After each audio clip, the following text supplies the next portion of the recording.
E aí pessoal, continuando nossa série aqui no canal, a gente vai falar sobre o Gambito Budapeste, que aparece no tabuleiro depois do lance D4, cavalo F6, C4, E5. Então, o Gambito Budapeste apareceu pela primeira vez em uma partida, se eu não me engano, em 1897, entre o Adler e o Maróczy, e recebeu o nome de Gambito Budapeste porque a partida aconteceu na cidade de Budapeste, na Hungria. Então, qual é a ideia do Gambito Budapeste? Né? O preto está sacrificando um peão para... Bom, o crítico D também 5. E o preto vai tentar criar algumas oportunidades táticas enquanto tenta terminar o desenvolvimento e recuperar o peão. Então vamos ver a linha principal aqui com o cavalo G4. Então aqui o branco tem várias opções. Vamos ver a principal e a gente vai voltando aos pouquinhos, né?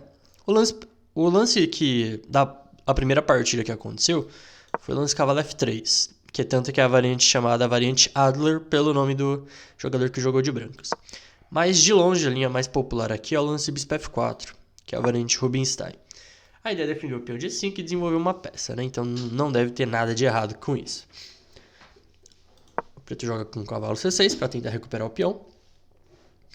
E aqui o branco sai com o cavalo F3, defendendo o peão G5. Bispo B4 cheque, desenvolvendo com ganho de tempo. E aqui o branco tem duas opções principais. A gente vai falar primeiro de cavalo de BD2, que é o lance mais sólido. O preto joga com dama E7 para recuperar o peão, então não tem mais como defender o peão G5. E aqui A3, questionando o bispo. Cavalo por E5, cavalo por E5. Claro, você não pode tomar em B4, justamente por causa do lance cavalo D3. E você perdeu em 8 lances de brancas, porque o peão está cravado, você não tem para onde mexer o rei. Então cavalo por E5, cavalo por E5. E3, ameaçando tomar o bispo. E aqui o preto tem duas opções principais. O lance bispo por D2. Dama D2 e D6. E aqui qual é o tipo de jogo, né, que surge dessa posição? O branco tem o par de bispos, mas não é tão fácil assim abrir a posição para o par de bispos. Então o preto vai tentar contar com isso, né? Vai deixar o cavalo bem sólido aqui em E5. Então os peões aqui na casa preta. O bispo provavelmente vai vir para D7. E o preto vai rocar e falar que tem uma posição sólida. O branco vai tentar jogar com um par de bispos. E uma importante ruptura para o branco é tentar achar um bom momento para jogar o lance C5 aqui. Para justamente abrir a posição e liberar mais casas para esse bispo. Então esse é o tipo de posição que surge do Gambito Budapeste. Outra opção que o preto tem aqui, em vez de tomar em D2, é jogar com bispo C5. E aí, que aparentemente perde o bispo, né, por causa de B4. Se o bispo vir para cá, leva C5, e se for para D6, também leva C5. Mas, de novo, o preto tem o lance bispo D4 aqui, baseado no tema tático, aproveitando que não dá para tomar em D4, por causa de novo o cavalo D3 ou o cavalo F3. Fique à vontade para escolher.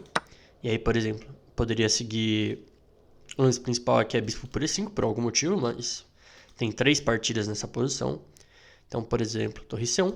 E aí D6 com uma posição semelhante a que a gente viu na linha principal. Então vamos voltar um pouquinho.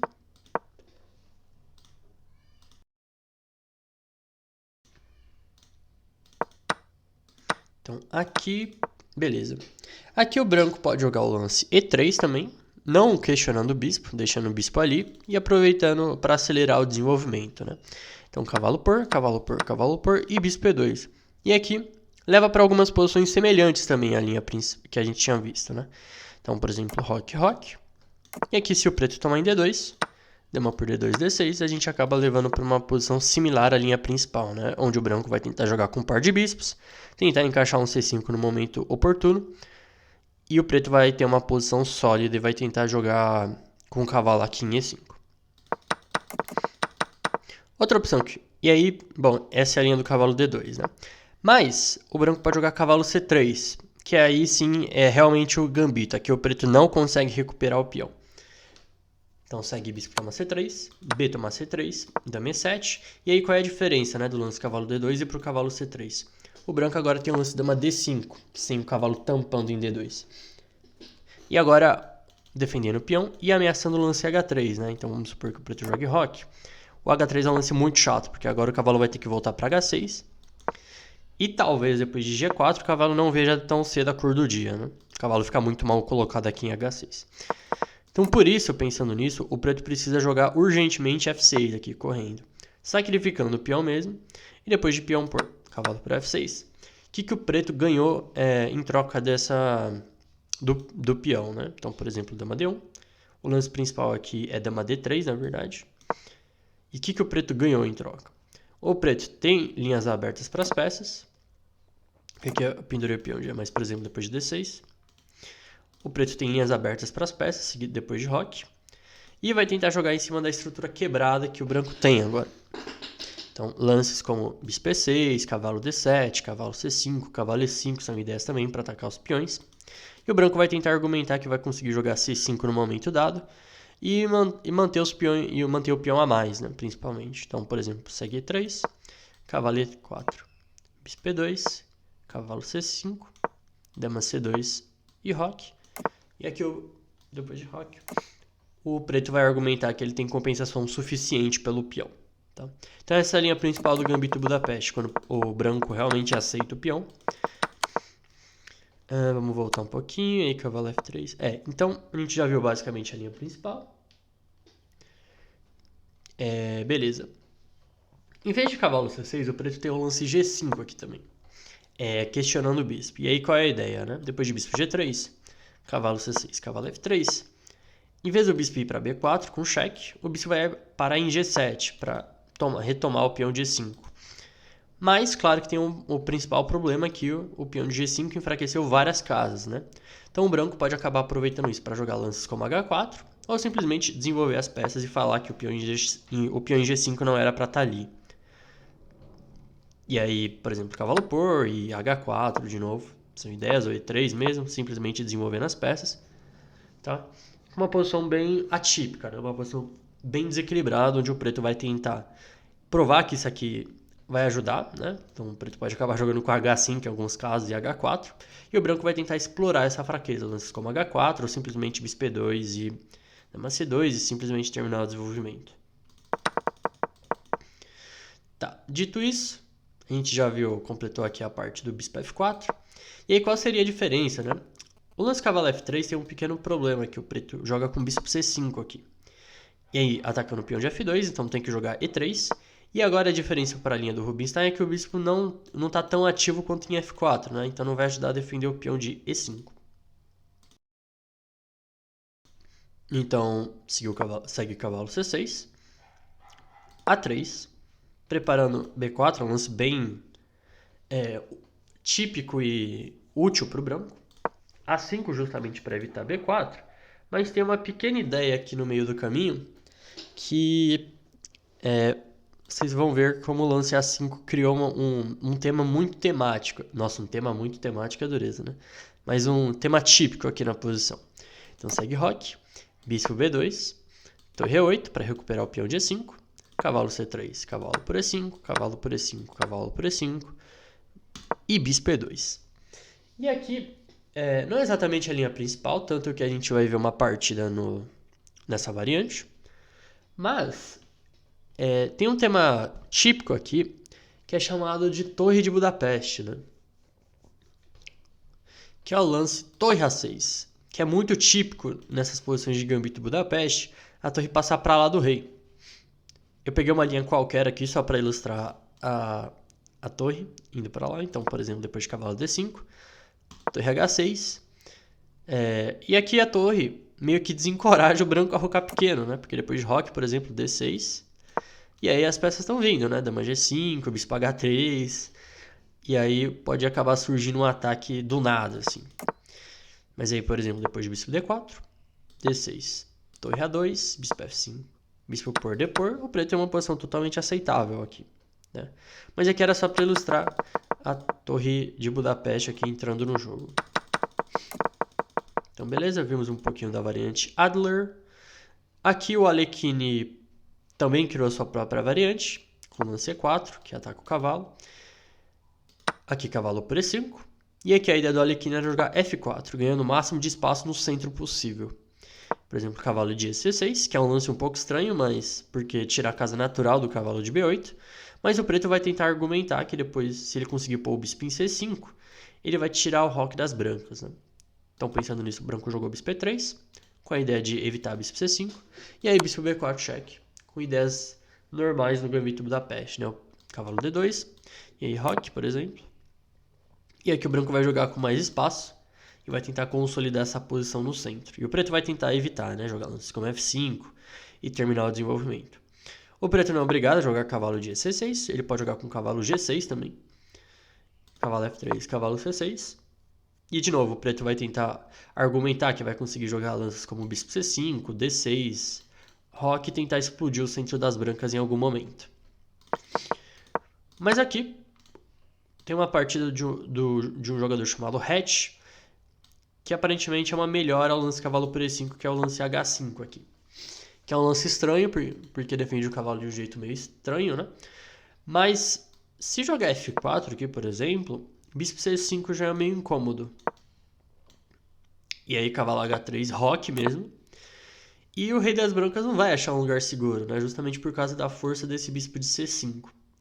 Então o H5 é uma ideia interessante aí para os jogadores de Gambito Budapeste.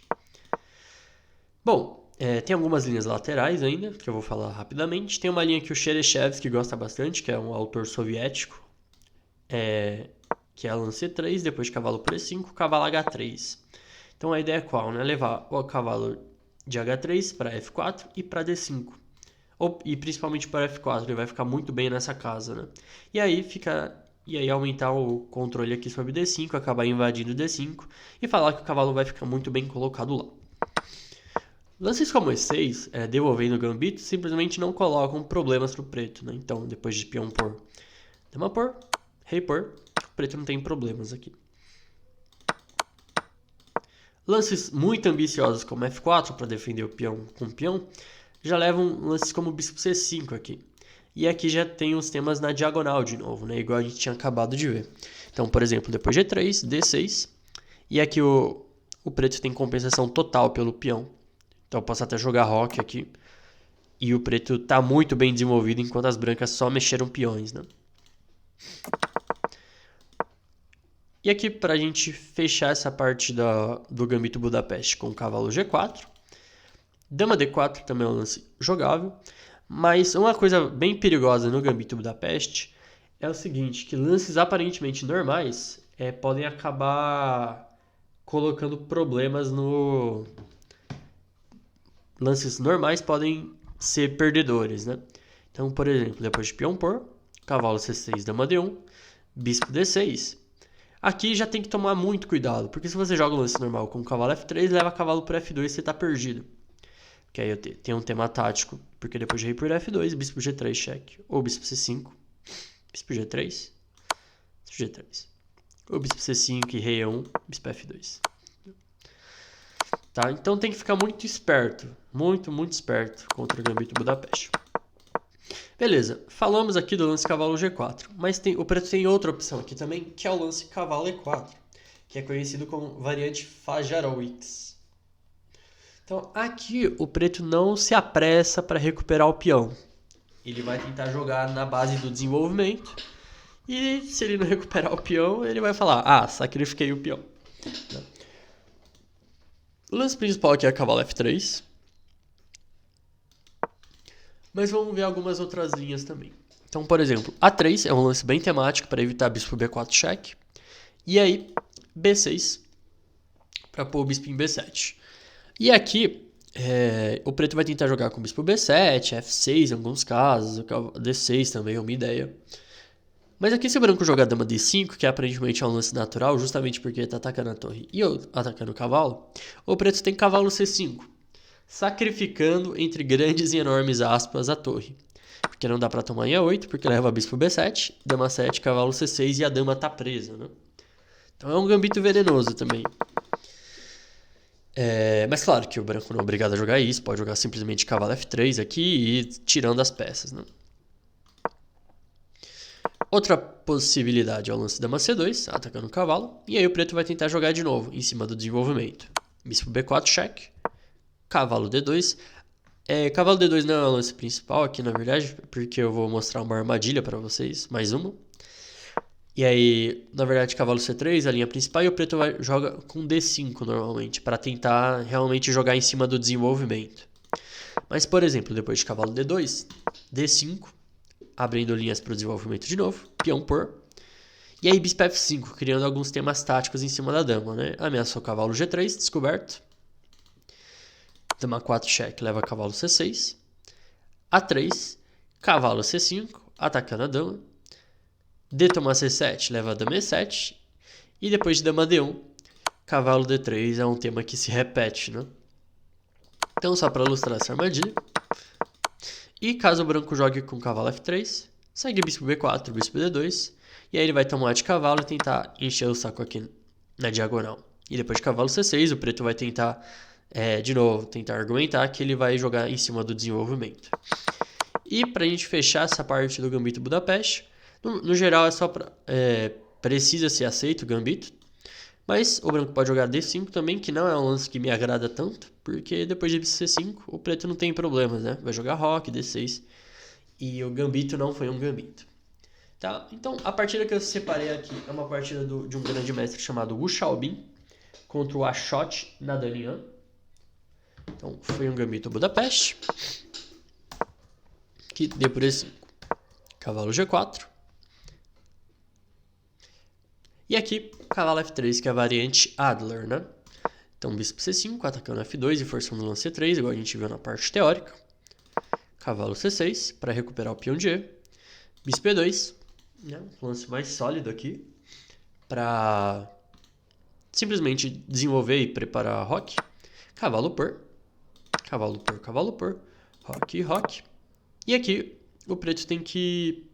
O branco tem que ter um jeito de terminar o desenvolvimento das peças, né? Aqui o branco jogou com B3 para jogar bispo B2, um lance bem temático. Torre E8, bispo B2.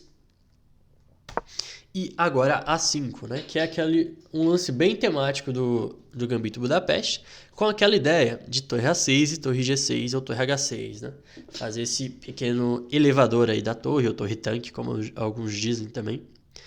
E a torre Budapeste. E aqui o branco jogou com cavalo C3. E aí veio torre A6, para passar a torre pela sexta fileira. Cavalo E4, atacando o bispo e perguntando para onde esse bispo vai, né? E aqui o preto jogou com o bispo A7. Que é um lance um pouco estranho, mas eu acho que mais estranho ainda é jogar B6 aqui.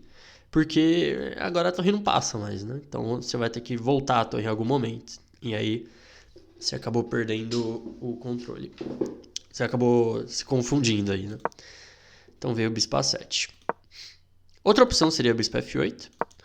Mas bispo A7 eu acho que é o mais espírito, né? Mais o espírito agressivo aqui do Gambito, né? Deixando o bispo ainda na diagonal, né? O branco jogou cavalo G3. Que tem uma ideia. O preto já tá com ideia de tipo dama H4 e torre H6 dando mate já, né? Então o branco precisa ficar atento. Seguiu o cavalo G3 e dama H4. Passando a peça para o jogo e preparando o torre H6. Cavalo F5, forçando a dama a voltar. Dama G5. E aí, cavalo D4. Só que, se a gente parar para pensar um pouco, o cavalo foi para E4, G3, F5 e D4, né? E, tipo, foram gastos muitos lances com esse cavalo, né? E simplesmente foi uma ideia errada aqui do branco. Seguiu torre G6, ameaçando o mate em G2. G3, simplesmente defendendo. E aqui o preto jogou com D5. Que é um lance... Esse lance também é duvidoso. Mas aqui o próprio Ashot, né? Peraí, o sobrenome dele é mais fácil, eu acho, Nadanian. O Nadanian comenta aqui na partida que o plano dama H6 com dama H6 era mais forte para jogar dama H3 seguido de torre H6. Então, por exemplo, um lance como o bispo A3 leva a dama H3 seguido de torre H6 e não tem como evitar. E, por exemplo, F3 já pode levar aqui torre por G3, HG3, dama G3 e cavalo G6 aqui. com ideias de torre E5, torre H5 em alguns casos, e o cavalo pode passar para H4 também. Mas aqui jogou com D5, provavelmente para colocar o bispo rapidamente no jogo. Seguiu o peão por, bispo H3 e agora torre E1. E aqui o preto jogou com o cavalo G4, colocando mais pressão ainda em cima do roque das brancas, né? Então tá sob pressão aqui o branco totalmente, tá tendo temas em F3, temas em F2, temas em H2 em alguns casos também. E aqui veio o cavalo F3, que aparentemente ataca a dama e força um retorno, né? Só que aqui o preto veio e dama por E3. Pimba! Sacrificando a dama. Na partida o branco jogou com bispo D4. Se F por E3, bispo por E3, rei H1, cavalo F2, rei G1, cavalo D1, rei H1, cavalo F2, rei G1, cavalo D3, rei H1, cavalo por E1, torre por E1, e depois de bispo F2, vai acabar caindo mais material das brancas aqui. Então não dá para aceitar a dama. E aqui, por isso o branco jogou com bispo D4, tentando se defender. E aqui seguiu dama por F2. Mais um sacrifício na fuça das brancas, né? Então veio bispo por rei H1. E agora, como continuar o ataque, né? O preto jogou com bispo B2, preparando o cavalo F2, com aquela sequência de cheques descobertos que a gente viu. E aqui dama B1 jogou o branco. Talvez torre F1 fosse um pouco melhor, devolvendo material para tentar dar uma consolidada na posição, né? Então, por exemplo, bispo por, dama por, cavalo F2 cheque, rei G2, e aqui o branco está sobrevivendo, né? Cavalo G4, e aqui dama E1, por exemplo, para evitar cavalo E3, e o branco está até um pouco melhor aqui, por causa da vantagem material, ainda tem certos truques para o preto aqui, mas ainda tem que ficar esperto. Mas aqui o branco jogou com dama B1, veio o cavalo F2 cheque, rei G1, e agora torre F6, ameaçando torre por, bispo por e cavalo D1, né? Então se a gente fizer um lance qualquer aqui, torre por F3, bispo por F3, e aí cavalo D1 cheque. E a ideia do cavalo D1 é cortar a conexão aqui da torre. E aí, por exemplo, rei H1, torre por E1 é mate. E aqui o branco jogou com B4, que é apenas é o último recurso aqui, tentando sobreviver aqui. E qual é a ideia do lance B4, né? É para tentar algum desvio em cima do bispo. Então, por exemplo, torre por F3 aqui não funciona direito, porque aí vem B por A5. Bispo A7, dama por B7, e agora tá tendo temas em cima do bispo de A7, né? Toda vez que esse cavalo sai, vai ser cheque. Bispo D4, dama B4, e vai dar meio que um perpétuo aqui em cima do bispo de casas pretas do preto. Então, pensando nisso, o preto jogou A4 aqui, para evitar essas ideias. O branco jogou com o cavalo G5, tentando um contra-ataque em cima do rei das pretas, mas aqui o preto está completamente ganho. Tem um ataque de mate forçado aqui. Então segue com o cavalo G4, cheque, rei H1 e bispo G2, atraindo o rei para o centro do tabuleiro. Rei por G2, torre F2, rei H3. Se rei H1 leva a torre por H2. Se rei G1 também, acho que torre H2 deve ganhar, né? Torre de F por E2. Rei F1 e cavalo H2. Mas aí seguiu rei H3, torre por rei por G4, H5 cheque, rei F5. Se jogar rei F4 leva bispo E3, seguido de rei F5 G6, rei F6 e bispo D4 mate. E se rei F5 leva G6, rei F4, bispo E3 cheque, rei F3 e agora torre F2 mate. E assim a partida acaba. Então, e junto com a partida também acaba a nossa pequena introdução ao Gambito Budapeste. Eu espero que vocês tenham gostado e vejo vocês no próximo vídeo.